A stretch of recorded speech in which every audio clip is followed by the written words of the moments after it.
حضور صلی اللہ علیہ وسلم نے مکے میں اعلان دیا، لوگوں سب پہاڑ کی طرف آؤ، تمہیں کچھ بات بتانی ہے، سب ادھر آؤ۔ سب تو جمع ہو گئے، مختلف قوموں کا نام لیا، اس میں ابو لہب بھی ہے، ابو سفیان بھی ہے، عتبہ بھی ہے، شیبہ بھی ہے، ابو البختری بھی ہے، چھوٹے بڑے سب پہاڑ پر پہنچ گئے۔ حضور صلی اللہ علیہ وسلم نے ارشاد فرمایا، ایک بات پہلے بتاؤ، اگر میں تمہیں کہوں کہ پہاڑ کے پیچھے بڑے ڈاکو، بڑے ظالم تمہیں مارنے کے لیے، مال چھیننے کے لیے آ رہے ہیں، تم میری بات کو مانو گے، تسلیم کرو گے، مجھے سچا سمجھو گے؟ یہ بتاؤ پہلے۔ سب نے کہا بے شک ہم آپ کو سچا سمجھیں گے، کیونکہ آپ نے کبھی جھوٹ بولا نہیں، آپ صادق بھی ہیں، امین بھی ہیں۔ اگر آپ یہ لفظ کہیں تو ہم سب تسلیم کریں گے، مانیں گے، آپ کو سچا سمجھیں گے۔ حضور نے فرمایا الحمدللہ، آپ لوگوں نے خود اقرار کیا کہ آپ مجھے سچا سمجھتے ہیں۔ اب سمجھانے کا ایک طریقہ ہے، دوسرے کے دماغ کو ایک بات کی طرف مائل کرنے کا ایک اٹکل ہے۔ آپ بات کریں لیکن ایک اٹکل سے بات کریں، ایک دانائی سے بات کریں۔ اس کے بعد حضور نے فرمایا ابھی سنو، موت حق ہے، کوئی شک نہیں، میری اس بات کو مانو۔ مرنے کے بعد جو ایمان لانے والے لوگ ہیں وہ جنت جائیں گے، جو شرک کریں گے، ایمان نہیں لائیں گے، ان کا ٹھکانہ دوزخ، آگے جہنم ہے۔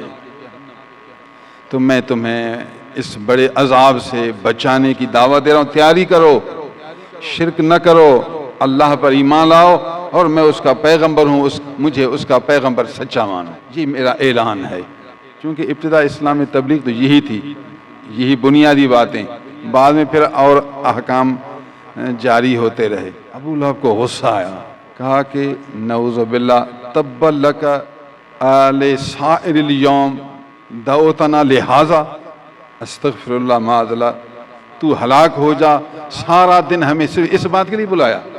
یہ کوئی اعلان ہے؟ اس بات کے لیے ہمیں بلایا کہ قیامت آئے گی، دوزخ حق ہے، جنت حق ہے، مسلمان ہو جاؤ گے تو جنت جاؤ گے، اگر مسلمان نہیں تو پھر دوزخ میں جاؤ گے، یہ کوئی بات ہے؟ اس لیے ہمیں بلایا۔ حضور چپ، کوئی جواب نہیں۔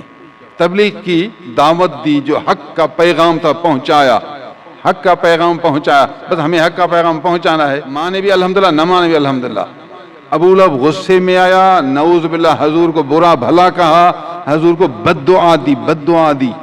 حضور نے کوئی جواب نہیں دیا، تو اللہ تعالیٰ ابو لہب پر ناراض ہوا، ابو لہب کو اللہ نے جواب خود دیا، اور اتنی ناراضگی ہے کہ قرآن میں ابو لہب کا نام لیا، جو لفظ ابو لہب کہا تھا وہی لفظ ابو لہب کو واپس سنایا۔ تبت یدا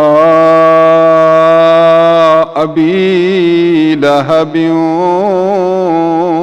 وتب، ابو لہب کے دونوں ہاتھ ہلاک ہو گئے اور خود بھی ہلاک ہوا۔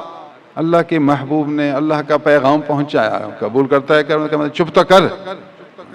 اتنی مغروری ہے، اندر میں بڑائی ہے، دنیا کا ناز ہے کہ آرام نہیں آیا، برا لفظ کہہ دیا۔ حضور صلی اللہ علیہ وسلم خاموش رہے، کوئی جواب نہیں دیا۔ ہمیں سبق ہے، تبلیغ کر، لیکن اگر کوئی برا کہے تو خاموش ہو جائے، جواب نہ دے۔ اللہ آپ جواب دے گا، جو غلط کر رہا ہے تو اس کو رب تعالیٰ خود جواب دے گا۔ آپ اللہ کا کام کر رہے ہیں تو اس کے لیے آپ صبر کریں، برداشت کریں، چپ کریں۔ ابو لہب کو ایسی بد دعا آئی، قیامت تک ابو لہب کا نام اور اس کی بد دعا پوری دنیا کا ایک ایک فرد مسلمان یہ لفظ استعمال کرتا رہے گا۔